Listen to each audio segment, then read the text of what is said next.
नमस्कार प्रिय साथियों, मेहरा क्लासेस में आपका स्वागत है। आज हम पढ़ने वाले हैं जैन धर्म और बौद्ध धर्म के बारे में। जैसा कि हमारा रिवाज रहा है कि हम इतिहास में इतिहास को साथ लेकर के, तो इतिहास से मतलब है कि जो हमने पिछला पढ़ा है ना, इतनी पुरानी घटनाओं को हम इतिहास कहते हैं। पुरानी घटनाओं को साथ में लेकर वर्तमान में आज पढ़ें। इससे पहले हमने क्या पढ़ा? क्या आपको याद है कि इससे पहले हमारा जो टॉपिक था वो क्या रहा होगा? मैं आपको बता देती हूँ। हमने पढ़ा था हर्यक वंश, याद है आपको? हर्यक वंश और उसमें मगध का उत्कर्ष टॉपिक हमने लास्ट टाइम पढ़ा था। उसमें हमने क्या क्या देखा था? उसमें हमने देखा था सबसे पहले कि हर्यक वंश का संस्थापक कौन है? बिंबिसार है। फिर कौन आता है बिंबिसार के बाद में?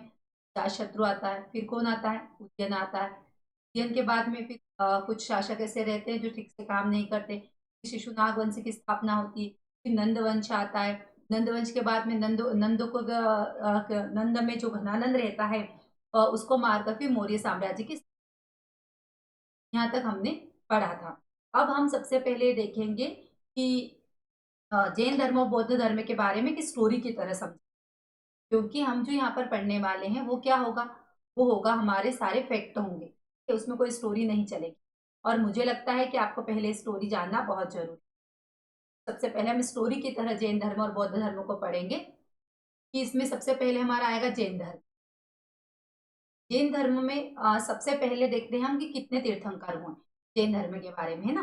तो जैन धर्म में जो कुल तीर्थंकर हुए वो 24 तीर्थंकर।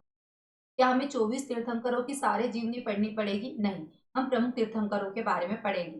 तीर्थंकर का मतलब क्या होता है, जैन का मतलब क्या होता है, निर्वाण क्या होता है, कैवल्य क्या होता है, सारी चीजें हम विस्तार से जब चर्चा करेंगे तब इसके बारे में समझ। जैन धर्म के जो संस्थापक है उसे उन्हें माना जाता है ऋषभ देव। ऋषभ देव जी को जैन धर्म के संस्थापक के रूप में माना जाता है। उसके बाद में ये क्या है? प्रथम तीर्थंकर है, जैन धर्म के प्रथम तीर्थंकर है और इन्हीं को जैन धर्म के संस्थापक के रूप में माना जाता है। जैन धर्म के जो 23वें तीर्थंकर हुए वो है पार्श्वनाथ। कौन है? पार्श्वनाथ। ये वही पार्श्वनाथ जी हैं जिन्हें कृष्ण के अवतार के रूप में माना जाता है। कृष्णा के अवतार के रूप में इन्हें माना जाता है। ये काशी नरेश के जो इक्ष्वाकु वंशी राजा अश्वसेन के पुत्र है। और इन्होंने, हम देखेंगे आगे की 30 वर्ष की अवस्था में इन्होंने गृह त्याग कर दिया। 72 वर्ष की अवस्था में इन्हें ज्ञान की प्राप्ति हुई थी। इन्होंने जो 4 आर्य सत्य बनाए थे उसके बारे में हम चर्चा करेंगे। 5वां आर्य सत्य महावीर स्वामी के द्वारा जोड़ा गया। ठीक है, तो ये सारी चीजें हमारी आगे आएगी। इनके द्वारा जो शिक्षा दी गई इसमें क्या था? किसके द्वारा? तो पार्श्वनाथ जी के द्वारा। इनके द्वारा शिक्षा दी गई कि अहिंसा न करना, सदा सत्य बोलना, चोरी न करना और संपत्ति, किसी की संपत्ति न रखना, है ना, संपत्ति न रखना। ये 4 आर्य सत्य इनके द्वारा दिए गए। और 5वां जो ब्रह्मचर्य महावीर स्वामी के द्वारा जोड़ा गया, जो हम आगे बात करेंगे। उसके बाद में ये 23वें तीर्थंकर थे। तो आखिरी तीर्थंकर कौन है? तो आखिरी तीर्थंकर है हमारे महावीर स्वामी। महावीर स्वामी हमारे 24वें तीर्थंकर है। ऐसा कहा जाता है कि जैन धर्म के वास्तविक संस्थापक अगर प्रश्न पूछा जाए तो वास्तविक संस्थापक के रूप में महावीर स्वामी को जाना जाता है।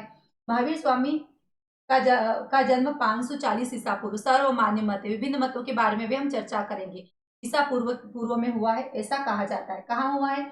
यह हुआ है कुंडल ग्राम। कहाँ हुआ है? कुंडल ग्राम में। कुंडल ग्राम कहाँ आता है? ये वैशाली में। ठीक है। इनके पिता सिद्धार्थ किस कुल के? यही प्रश्न पूछा जाता है। महावीर स्वामी का जो जन्म हुआ है वह किस कुल में हुआ है? तो ज्ञात्रा कुल में हुआ है। इनके पिता सिद्धार्थ ज्ञात्रा कुल के सरदार थे और माता का जो नाम है त्रिशिला है। आप ध्यान रखिएगा, त्रिशिला और सिद्धार्थ, ये जैन और बौद्ध धर्म में बहुत कंफ्यूज होते हैं। यहाँ पिता का नाम सिद्धार्थ है, वहां गौतम बुद्ध का नाम ही सिद्धार्थ रहेगा। त्रिशिला यहाँ पर क्या है? इनकी माता का नाम है। ठीक है, आगे उधर महादेवी आएगा ना। उसके बाद में आता है हमारा महावीर की पत्नी का नाम क्या है? यशोदा है। यशोदा महावीर की पत्नी का नाम। पुत्री का नाम प्रियदर्शिनी। इतिहास में प्रियदर्शिनी नाम से कौन रही है? तो हमारे भारत की प्रधानमंत्री इंदिरा गांधी का जो नाम है वो है प्रियदर्शिनी। ठीक है, तो प्रियदर्शिनी इनकी पुत्री है, जिसे अनोजा भी कहा जाता है ना। एक नाम इनका मिलता है अनोजा या अनोजा। अणोजा या अनोजा, दोनों नाम मिलते हैं। ये महावीर स्वामी के बारे में हमने देखा, आगे और देखेंगे। इरेज कर देती हूँ। तो ये हमने सब महावीर स्वामी के बारे में देखा। उसके बाद में हम देखते हैं कि महावीर स्वामी के बचपन का नाम क्या है? तो वर्धमान है। महावीर स्वामी के बचपन का नाम वर्धमान है। 30 वर्ष की आयु में माता पिता की मृत्यु के पश्चात उन्होंने बड़े भाई की आज्ञा से क्या कर दिया था, जिनका नाम है नंदीवर्धन, नंदीवर्धन, इनकी आज्ञा लेकर 30 वर्ष की अवस्था में गृह त्याग करा था। उसके बाद में इन्हें 12 वर्षों की कठिन तपस्या के बाद में इन्हें चाब्रिक वन के समीप रिज्जुपालिका नदी के तट पर साल वृक्ष के नीचे तपस्या करते हुए ज्ञान का अनुभव होता है। तो फिर क्या कहलाते हैं महावीर? जिन अर्थात विजेता, अहर्त अर्थात पूज्य, निग्रत अर्थात बंधनहीन कहलाते हैं महावीर स्वामी है। ठीक है, और 12 वर्ष तपस्या करी, इतनी तपस्या के बाद ज्ञान प्राप्त होता है। हम 1-2 साल मेहनत करने के बाद ही हम क्या सोचते हैं कि हमारा क्या हुआ, हमारा सिलेक्शन नहीं हुआ। तपस्या का अर्थ यही है वास्तव में, है ना। अगर आप किसी भी चीज को इस चीज से जोड़ते हैं, भले आपका अध्ययन हो, आपका कार्य क्षेत्र हो, आपका व्यवसाय हो, आपका बिजनेस हो, वाणिज्य हो, व्यापार हो, कुछ भी हो, आपको उसे समय देना पड़ेगा। और वो समय हम इन महापुरुषों के द्वारा सीख सकते हैं कि इतने इतने समय से ज्ञान की प्राप्ति होती है तथा जो हमारा लक्ष्य हो उसकी प्राप्ति होती है। तो 12 वर्ष की कठिन तपस्या के बाद में महावीर स्वामी को ज्ञान की प्राप्ति होती है। ये जो इनके उपदेश देते हैं, ये प्राकृत भाषा में देते हैं। अपने याद रखिएगा, जैन धर्म की भाषा है प्राकृत, जो अर्धमागधी उस समय की बोलचाल की भाषा थी। और जब कहते हैं कि अगर जैसे मैं आपको पढ़ाऊं, अगर मैं निमाड़ी में पढ़ाऊंगी तो आपको बहुत समझ में आएगा, जो निमाड़ के लोग रहेंगे, क्योंकि उनकी भाषा हो जाएगी। मालवी में पढ़ाऊंगी तो मालवा के लोगों को समझ में आएगा, हिंदी सभी को समझ में आ जाएगा। अगर आपकी भाषा में आपको पढ़ाया जाए, आपको सिखाया जाए, आपको समझाया जाए तो आपको बहुत अच्छे से समझ में आएगा। इन्होंने भी क्या करा कि इनकी जो सामान्य बोलचाल की भाषा है उसमें उपदेश देना प्रारंभ करा। जब सामान्य बोलचाल की भाषा में उपदेश देना प्रारंभ करा तो जनमानस को क्या हो गया, समझ में आने लगा है कि वास्तव में ये धर्म है, वास्तव में इस तरह से व्यवहार करना चाहिए, और अब तक हम जो व्यवहार कर रहे थे वो गलत व्यवहार है। ठीक है, उनको हर चीज समझ में आने लगी। तो इस तरह से जो जैन धर्म है उसकी उन्नति होने लगी। उसके बाद में क्या होता है, इनका जो प्रथम जो शिष्य होता है ना, प्रथम अनुयायी होता है, वो होता है जामाली। ये जामाली इनकी बहन का पुत्र है। ठीक है, ये जामाली इनकी बहन का पुत्र है, अर्थात ये भांजा भी हुआ, है ना, और ये क्या हो गया, दामाद भी हो गया। तो ये इसके बाद में क्या होता है, इन दोनों के बीच में जब विवाद होता है क्रिया कर्मण के लिए, कि क्रिया के बारे में अलग अलग विचार होते हैं ना, क्रिया का क्या तात्पर्य होता है। तो जामाली के अलग विचार होता है, स्वामी महावीर के अलग विचार होते हैं, तो इनके बीच में विच्छेद हो जाता है। जो जैन धर्म का प्रथम विच्छेद के नाम से जाना जाता है। दूसरा विच्छेद होता है तृष्टि नामक व्यक्ति के द्वारा होता है। ठीक है, तो ये 2 विच्छेद जैन धर्म में होते हैं। ये जो प्रथम विच्छेद होता है महावीर स्वामी के जीवित रहने यानी जीवित अवस्था में रहता है, जब महावीर स्वामी होते हैं तब। और जो दूसरा विच्छेद होता है वो महावीर स्वामी के मृत्यु के बाद में होता है। के बाद में हम देखेंगे कि जो प्रथम जैन भिक्षुणी थी, ये भिक्षु हो गए है ना, प्रथम अनुयायी हो गए। जामाली प्रथम जैन भिक्षुणी थी, वो चेलन्ना थी, है ना। हमने देखा था कि चंपा नरेश की पुत्री चेलन्ना जैन धर्म को स्वीकार करती है। उसके बाद में आर्य सुधर्मा अकेला ऐसा गंधर्व था जो महावीर की मृत्यु, आर्य सुधर्मन है ना, ये महावीर की मृत्यु के बाद भी जीवित थे। बाकी जो 10 गंधर्व थे वो महावीर की मृत्यु से पूर्व ही, मृत्यु के समय है पूर्व, उनका क्या हो जाता है, मृत्यु हो जाती है। ठीक है, तो ये हमने जैन धर्म के बारे में पढ़ा। इनकी मृत्यु के बारे में कहा जाता है कि जो महावीर स्वामी है, इनकी मृत्यु 72 वर्ष की अवस्था में हुई थी, है ना, 72 वर्ष की अवस्था में हुई थी। कहाँ पर हुई थी, तो ये पावापुरी, जो कहाँ पर है, राजगृह, राजगीर में है, वहां पर इनकी मृत्यु होती है। इनके द्वारा इनके द्वारा जो शिक्षाएं दी गई उनकी हम विस्तार से चर्चा करेंगे। ठीक है, आगे। तो अब हम आगे बढ़ते हैं और हमारा जैन धर्म प्रारंभ करते हैं। सबसे पहले जैन धर्म का अर्थ क्या होता है, सबसे पहले हम क्या जानेंगे कि जैन धर्म का अर्थ क्या होता है। जैन का अर्थ होता है किसी जिन का अनुगामी होना। क्या होता है, जिन का अनुगामी होना। शाब्दिक अर्थ होता है जिन का विजेता, अर्थात एक ऐसा व्यक्ति जिसने राग द्वेष मनोविकारों पर विजय प्राप्त कर दी। आप सोचिएगा कि जिससे किसी चीज का फर्क ना पड़े। आज हमारा जो समाज है, आज जो हम लोग हैं, जिस समाज में रह रहे हैं, वहां पर हमें कोई कुछ भी कह देता है, जरा जरा सी बात हम क्या कर देते हैं, दिल पर ले लेते हैं। और अर्थात हम जैन नहीं है, अर्थात हमने हमारे जिन पर, हमारी इंद्रियों पर विजेता प्राप्त नहीं करी है ना। तो हमें अभी बहुत मेहनत की जरूरत है। आप अगर अपने लक्ष्य से भटकते हो, उसके लिए सबसे ज्यादा सबसे महत्वपूर्ण चीज क्या है जो आपके लक्ष्य को आपसे भटका रही है, वह होता है राग द्वेष मनोविकारों पर विजय प्राप्त कर लेना, है ना। अगर आप भी राग द्वेष और आपके अंदर जो मनोविकार पल रहे हैं उन पर विजय प्राप्त कर लोगे तो आप अपने लक्ष्य पर बहुत आसानी से समझ सकते हो। इतिहास का हर शब्द हमें सिखाता है कि कैसे लक्ष्य प्राप्त करना है, इसलिए इतिहास बहुत महत्वपूर्ण, बस जरूरत है आपको समझने की। जो अंत ज्ञान की प्राप्ति कर चुका हो और दूसरों को मोक्ष प्राप्ति का मार्ग बताता है, वो क्या कहलाता है? जिन कहलाता है। इसके लिए एक दूसरे शब्द तीर्थंकर का प्रयोग हुआ है। तीर्थंकर क्या होता है? तीर्थंकर का अर्थ होता है घाट बनाने वाला। कौन सा घाट? वह जो संसार के महासमुद्र को पार उतरने के लिए घाटों का निर्माण करता है, यानी इहलोक और परलोक के बीच में जो रास्ता बनाने का कार्य करता है उसे कहते हैं तीर्थंकर। उच्च होने के कारण तीर्थंकर को क्या कहा गया? अर्हत कहा गया। जैन अवधारणा के अंतर्गत काल को उत्सर्पिणी अवसर्पणी के अनंत चक्रों की श्रृंखला में बांटा गया है। अगर आपसे पूछा जाए कि जैन धर्म में काल को किन श्रृंखलाओं में बांटा है, तो उत्सर्पिणी और अवसर्पणी के अनंत चक्रों की श्रृंखला में बांटा है। ये चक्रीय महाअवधियों में से प्रत्येक को पुनः 6 चक्रों में बांटा गया है। प्रत्येक उत्सर्पणी तथा अवसर्पणी को 24 तीर्थंकरों का से प्रादुर्भाव हुआ है। अगर पूछा जाए कि 24 तीर्थंकरों का प्रादुर्भाव किससे हुआ है? उत्सर्पणी और अवसर्पणी। उत्सर्पणी और अवसर्पणी के द्वारा 24 तीर्थंकरों का प्रादुर्भाव हुआ है। पहले जो तीर्थंकर है जिनकी ऐतिहासिकता सिद्ध हो चुकी है, कौन है पहले तीर्थंकर? वह है ऋषभदेव। 24वें तीर्थंकर महावीर स्वामी, जो 6ठी शताब्दी ईसा पूर्व में हुए, जैन आंदोलन का प्रवर्तक तथा जैन धर्म का वास्तविक संस्थापक। अगर ये वास्तविक शब्द आ जाता है तो हमारा आंसर बदल जाएगा, क्या हो जाएगा? महावीर स्वामी हो जाएगा। अगर आता है संस्थापक तो संस्थापक के रूप में आ जाएंगे हमारे ऋषभदेव। ठीक है, आगे बढ़े हम। जैन धर्म, इनका जन्म कहाँ हुआ? तो इनका जन्म हुआ अयोध्या में। ये कौशल नरेश नबी और रानी मरु देवी के पुत्र हैं, यानी इनके पिता कौन है? नबी। कहाँ के नरेश हैं? कौशल देश के। माता कौन है? मरु देवी। तथा बाद में अयोध्या के चक्रवर्ती राजा बने। इनका विवरण ऋग्वेद में सर्वप्रथम मिलता है। किसका विवरण मिलता है हमें? तो सबसे पहले ध्यान रखिएगा कि ऋषभ देव का विवरण हमें कहाँ मिलता है? ऋग्वेद में मिलता है। उसके बाद यजुर्वेद में भी मिलता है, विष्णु पुराण में भी मिलता है और भागवत पुराण में भी मिलता है। अर्थात 4 जगह हमें ऋषभ देव जी के बारे में जानकारी मिलती है। एक तो ऋग्वेद में मिलता है, दूसरा कहाँ मिलता है? यजुर्वेद में मिलता है, तीसरा विष्णु पुराण और चौथा भागवत पुराण। यजुर्वेद में इनको धर्म प्रवर्तकों में श्रेष्ठ तथा भागवत पुराण में इन्हें विष्णु का अवतार माना गया। अगर प्रश्न माना आता है कि ऋषभ देव को किस पुराण में विष्णु का अवतार माना गया है, तो भागवत पुराण में। परवर्ती वैदिक साहित्यों में वर्णित स्वयं भूकश्यप ऋषभ देव को ही माना जाता है। भरत तथा गोमतेश्वर बाहुबली इनके पुत्र थे। कौन? भरत तथा गोमतेश्वर बाहुबली।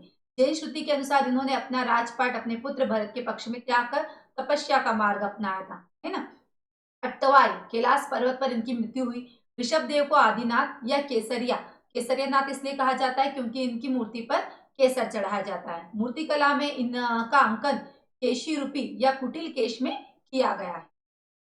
ये जैन धर्म के संस्थापक माने जाते हैं। ठीक है, वास्तविक ये संस्थापक माने जाते हैं। वास्तविक संस्थापक की अगर बात करें तो वो आएंगे महावीर स्वामी। फिर आते हैं अजितनाथ, दूसरे तीर्थंकर। अजितनाथ का उल्लेख कहाँ मिलता है? यजुर्वेद में। ऋषभ देव का उल्लेख भी हमें कहाँ मिलता है? ऋषभ देव का उल्लेख भी हमें यजुर्वेद में मिलता है, साथ ही हमें ऋग्वेद में भी मिलता है, उसके अलावा विष्णु पुराण में भी मिलता है और भागवत पुराण में भी मिलता है। ठीक है, इनका जन्म कहाँ हुआ है? तो इनका जन्म भी कहाँ हुआ है? अयोध्या में। संभवनाथ तृतीय तीर्थंकर, जिनका जन्म हुआ है श्रावस्ती। पद्म प्रभु 6ठे तीर्थंकर, जिनका जन्म हुआ है कौशाम्बी में। हम पूरे तीर्थंकरों की बात नहीं करेंगे, हम केवल महत्वपूर्ण तीर्थंकरों की बात करेंगे। 21वें तीर्थंकर हुए नेमिनाथ, जो मिथिला नरेश जनक के पूर्वज माने जाते हैं। अगर प्रश्न आता है कि मिथिला नरेश जनक के पूर्वज कौन है, तो हम कहेंगे नेमिनाथ जी। 21वें नंबर के तीर्थंकर। 22वें तीर्थंकर है अरिष्ट नेमि। महाभारत में वासुदेव कृष्ण का चचेरा भाई बताया जाता है। किनको? अरिष्ट नेमि जी को। इन्होंने गिरनार पर्वत पर तपस्या करी थी। अगर प्रश्न पूछा जाता है कि किनके द्वारा गिरनार पर्वत पर तपस्या करी गई थी, तो ध्यान रखिएगा उनका नाम आएगा अरिष्ट नेमि जी। ये जो छोटी छोटी बातें होती है अक्सर हम इन्हें इग्नोर कर देते हैं और फिर हमें समझ में आता है कि ये तो मैंने पढ़ियो नहीं, ये तो हमने पढ़ा ही नहीं। ठीक है, तो ये वो प्रश्न यहाँ से बनते हैं जो हमने कभी पढ़े ही नहीं, जबकि आप देख रहे हैं हम पढ़ रहे हैं इनको। ठीक है, जैन ग्रंथ उत्तराध्यायन सूत्र में अरिष्ट नेमि को कृष्ण का समकालीन बताया गया है। ऋग्वेद में ऋषभ देव के अतिरिक्त अरिष्ट नेमि का भी उल्लेख केसी सूक्त में मिलता है। कहाँ पर?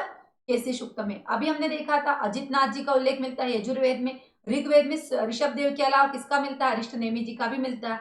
ठीक है, पार्श्वनाथ, ब्राह्मण पौराणिक परंपरा में इन्हें भगवान के 24 अवतारों में स्थान दिया गया है ना। अभी बात करी थी हमने पार्श्वनाथ का जन्म कहाँ हुआ है, कब हुआ है, तो महावीर से लगभग 250 ईसा पूर्व काशी में हुआ, यही पूछा जाता है। कहाँ पर इनका जन्म स्थान, काशी है। भद्रबाहु रचित कल्पसूत्र के आधार पर पार्श्वनाथ क्षत्रिय कुल के थे। वे काशी नरेश अश्वसेन तथा रानी वामा के पुत्र थे। काशी नरेश अश्वसेन और रानी का नाम क्या है, वामा। इनका विवाह किससे हुआ था, तो पुष्कलपुर के राजा नरवर्धन की पुत्री प्रभावती से हुआ था पार्श्वनाथ जी का विवाह। 30 वर्ष की अवस्था में भी गृह त्याग कर लेते हैं। संवेद पर्वत पारसनाथ पर 84 दिनों की घोर तपस्या के पश्चात इन्हें केवल अर्थात ज्ञान की प्राप्ति होती है। ज्ञान प्राप्त करने के पश्चात वे निग्रंथ अर्थात सांसारिक बंधनों से मुक्त हो जाता है। कौन से सांसारिक बंधन, जो उन्हें ज्ञान की प्राप्ति में जो बाधक बनते हैं, है ना, ज्ञान प्राप्ति में जो बाधक बनते हैं वे सारी सांसारिक बंधन भोग विलास से वो अब दूर हो गए और क्या कहलाए, वो निर्ग्रंथ कहलाए। उनके अनुयायी क्या कहलाए, निर्ग्रंथी कहलाए। अगर प्रश्न पूछा जाता है किस तीर्थंकर के अनुयायी निर्ग्रंथी कहलाए, तो आपको ध्यान होना चाहिए कि पार्श्वनाथ जी के जो अनुयायी है वो क्या कहलाए, निर्ग्रंथी कहलाए और वे स्वयं निर्ग्रंथ कहलाए। निर्ग्रंथ का अर्थ होता है संसारिक बंधनों से मुक्त। ज्ञान की प्राप्ति के पश्चात 70 वर्ष की अवस्था तक इन्होंने धर्म का प्रचार किया। अंततः 100 वर्ष की आयु में 73 शिष्यों के साथ झारखंड स्थित सर्वेद, यही प्रश्न पूछा जाता है ना, किस पर्वत पर इन्होंने निर्वाण की प्राप्ति करी, तो संवेद पर्वत पर। पार्श्वनाथ ने सर्वप्रथम अनुयायी इनकी माता वामा तथा इनकी पत्नी प्रभावती थी। पहली जो अनुयायी है इनकी वामा और पत्नी प्रभावती। पार्श्वनाथ ने 4 गणों संघों की स्थापना की थी। प्रत्येक गण का एक एक गणधर निरीक्षक के रूप में स्थापित किया था। आर्यदत्त उनके भिक्षु संघ तथा पुष्पचूला भिक्षुणी संघ के अध्यक्ष थे। भिक्षु संघ के कौन थे, आर्यदत्त। भिक्षुणी संघ के कौन थे, पुष्पचूला। अगर प्रश्न पूछा जाए पुष्पचूला किसके भिक्षुणी संघ के अध्यक्ष थी, तो हम बता देंगे पार्श्वनाथ की। आर्यदत्त का भी बता देंगे पार्श्वनाथ का। पार्श्वनाथ ने गांगेय तथा कालास्वेवी नामक अनुयायियों ने महावीर स्वामी से शास्त्रार्थ किया था। अर्थात ये मतलब होता है कि जो पार्श्वनाथ के अनुयायी हैं गांगेय और कालास्वेसीय, ये जो अनुयायी हैं पार्श्वनाथ जी के, इन्होंने महावीर स्वामी से क्या करा था, शास्त्रार्थ किया था। और सुनंदा भी पार्श्वनाथ की प्रमुख शिष्या रही। सुनंदा कौन है, पार्श्वनाथ की शिष्या है। आगे बढ़ते हैं। भिक्षु संघ पद्धति के जनक पार्श्वनाथ माने जाते हैं तथा इसे पूर्णतः प्रजातांत्रिक प्रणाली के आधार पर संगठित करने का श्रेय महात्मा बुद्ध को जाता है। अर्थात प्रजातांत्रिक प्रणाली के आधार पर किसने संगठित करा, तो महात्मा बुद्ध ने। और संघ पद्धति के आधार पर किसने संगठित करा, पार्श्वनाथ जी ने। अब बात करते हैं हमारे सबसे महत्वपूर्ण टॉपिक, और जैन धर्म में जिन तीर्थंकरों के बारे में अक्सर प्रश्न पूछा जाता है उनकी, महावीर स्वामी। ठीक है, अलग अलग विद्वानों ने इनके जन्म को लेकर अलग अलग तिथि निर्धारित कर, लेकिन जो सर्व प्रचलित तिथि है वो क्या है, 599 ईसा पूर्व। ठीक है, हमने अभी देखा था 540 ईसा पूर्व। आपको ये याद रखना है ना, दोनों तिथियां याद रखना है, लेकिन जो सर्वमान्य है ये है। लेकिन आपको दोनों याद रखते हैं। अगर 544 नहीं हो तो आपको 599 लगाना ही लगाना है ना, क्योंकि इस बार हमें कोई रिस्क नहीं लेना है। ठीक है, ठीक है, तो हम बहुत ही महत्वपूर्ण टॉपिक पर आज बात करेंगे, वो महावीर स्वामी के जन्म को लेकर। तो दोनों तिथियां हमें याद रखनी है। पहली तिथि क्या कहती है कि महावीर स्वामी का जन्म कब हुआ, सर्व प्रचलित मत के अनुसार विदेह की राजधानी वैशाली में, जो आधुनिक बसाड़ है, ये कुंडल ग्राम, आधुनिक वासकुंड, बिहार में, चैत्र शुक्ला त्रयोदशी को इनका जन्म हुआ है। किनका, महावीर स्वामी का। महावीर जयंती के रूप में हम जो मनाते हैं। अन्य परंपरा क्या कहती है, 540 ईसा पूर्व में इसलिए महावीर को क्या कहा गया है, वैशलीय अर्थात वैशाली तथा विदेव का राजकुमार अर्थात विदेह पुत्र भी कहा जाता है। वैशाली जन्म के कारण इन्हें वैशलीय और राजकुमार विदेह के रूप में भी इन्हें विदेव का राजकुमार होने के कारण विदेह पुत्र भी कहा जाता है। बुद्ध के समान महावीर भी कुलीन क्षत्रिय पृष्ठभूमि के थे। महावीर के पिता सिद्धार्थ, या 2 नाम मिलते हैं ना, एक तो श्रेयंस और दूसरा याशांश। याशांश और श्रेयंस, ये 2 नाम मिलते हैं महावीर के, महावीर स्वामी के, और इनका जो बचपन का नाम है वो वर्धमान है, याद रखिए। वज्जित संघ के ज्ञातक गण के प्रधान थे। कौन थे, इनके पिता, है ना। महावीर स्वामी के बचपन का नाम वर्धमान है, महावीर के पिता का नाम सिद्धार्थ है, कहीं कहीं श्रेयस, यश, याशांश भी मिलता है। किस गण के प्रधान थे? तो ये थे ज्ञात्रक गण के। अगर पूछा जाए किस कुल के हैं, तो ये ज्ञात्रिक कुल के ही से ही संबंधित है महावीर स्वामी। ये ज्ञात्रिक कुल तथा कश्यप गोत्र, गोत्र क्या है इनकी महावीर स्वामी जी की? कश्यप गोत्र है। से संबंधित इक्ष्वाकु वंशी क्षत्रिय थे। महावीर की माता त्रिशिला, इनका अन्य नाम मिलता है विदेह दत्ता, विदेह की राजकुमारी, प्रियकरणी, दो नाम मिलते हैं। अगर दोनों याद रखने आपको कि महावीर की माता का नाम क्या है, त्रिशिला, तो अगर ऑप्शन में हो त्रिशिला ही पूछे, वो यहाँ तक नहीं आएगा, लेकिन अगर आ गया तो आपको याद रखना है, ठीक है। मगध राज बिंबिसार के ससुर लिच्छवी नरेश चेटक की जो बहन थी, हमने देखा था ना, वशिष्ठी गोत्रीय। चेटक अपने समकालीन अन्य राजवंशों से भी वैवाहिक संबंध इनका था। यथा चेटक की पुत्री जो है चेलन्ना का विवाह किससे हुआ? बिंबिसार से, हमने देखा। दूसरी पुत्री पद्मावती का विवाह किससे हुआ? चंपा नरेश दधिवाहन से। तीसरी पुत्री मृगावती का विवाह कौसंबी के शतनीक से। चौथी पुत्री शिवा का विवाह हुआ अवंती नरेश चंडप्रदोत से। बड़ी बहन प्रभावती का विवाह हुआ सिंधु सोवीर के राजा उदयन से। इन राजवंशों का भी अन्य रूप से जैन धर्म से संबंधित स्थापित होता है। अब आप ध्यान रखिएगा कि ये इतनी जो हमने गीत गाया है, इसमें हम यही बताने की कोशिश कर रहे हैं, अगर आपसे पूछा जाए, है ना, कि किसका किसका किन किन राजवंशों का संबंध जैन धर्म से, तो आपको याद रखना पड़ेगा किन किन राजाओं का? बिंबिसार का, दधिवाहन का, फिर क्या है, शतनीक का, फिर चंड प्रदोत्य का, प्रभावती का विवाह सिंधु सोवीर का। ये सारे जो राजवंश हैं, ये जैन धर्म से संबंधित राजवंश है, क्योंकि यहाँ हम जैन धर्म से साम्यता स्थापित कर रहे हैं। चंपा नरेश दधिवाहन की कन्या चंदना जैन भिक्षुणी बनी। कौशाम्बी नरेश शतनीक स्वयं उसकी रानी मृगावती और मंत्री तथा बहन जयंत भी क्या जैन भिक्षु बने। सोवीर ने राजा उदयन ने जिन प्रतिमा के लिए चंड प्रदोत से युद्ध किया था। इस प्रकार उच्च कुलों से संबंध होने के कारण अपने धर्म प्रचार के क्रम में महावीर को राजाओं तथा राज सचिवों के साथ संपर्क स्थापित करना क्या हो गया? आसान हो गया। क्योंकि अगर आप ध्यान रखिएगा कि किसी भी धर्म को कोई राज्य संरक्षण देता है, तो उसकी उन्नति क्या हो जाती है? बढ़ जाती है, ठीक है। क्योंकि आप देखोगे आगे हम बौद्ध धर्म पढ़ेंगे, जैन धर्म पढ़ेंगे, शैव धर्म पढ़ेंगे, वैष्णव धर्म पढ़ेंगे। इसमें सब जगह क्या होता है कि जिस राज्य को, जिस धर्म को किसी राज्य ने संरक्षण दिया है, उसकी उन्नति आसान हो जाती है। राजा प्रजा के बीच में समन्वय स्थापित करता है। जो धर्म वो स्वीकार करता है, प्रजा भी उसे मानने के लिए आतुर हो जाती है, ठीक है। तो क्या होता है कि धर्म प्रचार के माध्यम बढ़ जाते हैं। अन्य राजवंशों का भी अन्य रूप में जैन धर्म से संबंध स्थापित हो गया, जैसे चंपा नरेश दधिवाहन की कन्या चंदना भिक्षुणी बनी, चेलन्ना भी कहते हैं ना। कौशाम्बी नरेश शतनीक स्वयं उसकी रानी के साथ में बने। सोवीर के राजा ने युद्ध करा था। इस प्रकार इनका उच्च कुलों से संबंध स्थापित होता है। महावीर की पत्नी यशोदा कोंडीय गोत्रीय बसंतपुर के राजा समीरवीर, समरवीर है ना, जिन्हें समरवीर कहते हैं, समीरवीर भी माना जाता है इनका नाम। यशोदा कहाँ की राजकुमारी है? तो बसंतपुर। इनके पिता का नाम है समरवीर अथवा कलिंग नरेश जित शत्रु की कन्या थी। नंदीवर्धन व सुदर्शना महावीर के भाई बहन थे। ये जो सुदर्शना है, इनका ही जो पुत्र होता है जामाली, जो आगे चलकर इनका क्या बनता है? दामाद बनता है। नंदीवर्धन से आज्ञा लेकर ये जाते हैं कहाँ पर? ये जाते हैं गृह त्याग करके तपस्या में लीन होते हैं, ठीक है। महावीर की पुत्री का नाम क्या है? महावीर की पुत्री का नाम है प्रियदर्शिनी, है ना। प्रियदर्शिनी इंदिरा गांधी का भी नाम, जिसे अणुजा या अनुजा भी कहा जाता है। इनका विवाह महावीर की बहन सुदर्शना के पुत्र जामाली से होता है। जामाली महावीर का दामाद भी है और भांजा भी है, ठीक है। क्या है? महावीर के दामाद और भांजे दोनों हो गए। दिगंबर परंपरा के अनुसार महावीर अविवाहित थे। अब आपको यहाँ पर देखिए कि चटपटा अनमना सा अगर हमें दिखे, से हमें थोड़ा ज्यादा ध्यान देना है।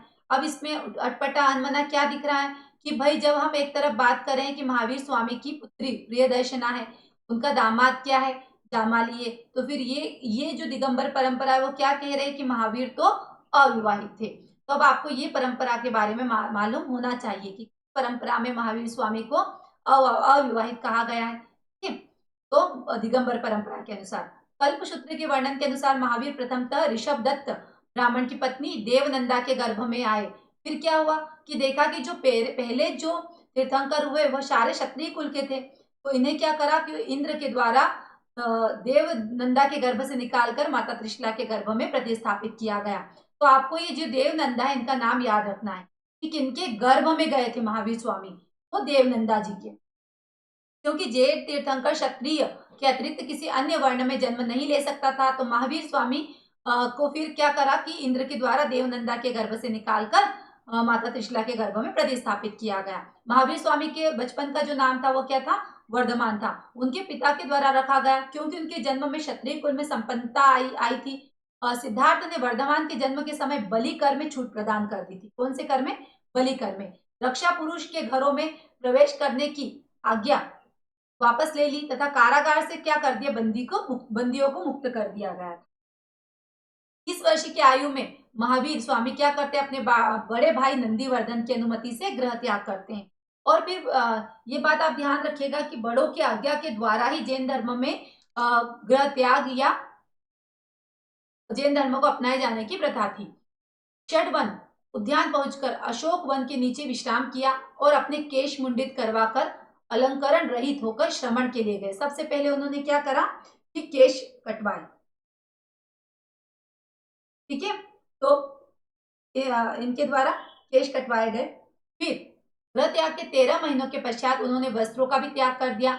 उन्होंने सुवर्ण बालुआ नदी में बहा दी। कौन सी नदी में? सुवर्ण बालुआ नदी में। सबसे पहले क्या करा था उन्होंने? केश अर्थात मुंडित करवाए थे, फिर वस्त्रों का त्याग करा था। कठिन साधना तथा उपवास करते हुए, इसमें कल्प सूत्र और आचरांग सूत्र में वर्णन है कि गृह त्याग के कितने वर्षों के बाद में? 12 वर्षों के बाद में। तो गृह त्याग करा था इन्होंने 30 वर्ष की अवस्था में और 12 वर्ष इसमें प्लस कर देते, अर्थात इन्हें ज्ञान की प्राप्ति कब हुई? 42 वर्ष की अवस्था में। चाब्रिक व ग्राम के निकट उज्जुवालिया या रिज्जुपालिका नदी के किनारे, जो वर्तमान कहाँ पर है? बराकर नदी में समंग नामक गृहस्थ के खलिहान में शाल वृक्ष जोर्ण चैत्य में स्थित थे। इन्हीं के नीचे विशाल शुक्ल त्रयोदशी में इन्हें केवल की प्राप्ति हुई थी। और आप देखिएगा कि जैन धर्म में जो त्रयोदशी तिथि होती है बहुत ही पवित्र मानी जाती है।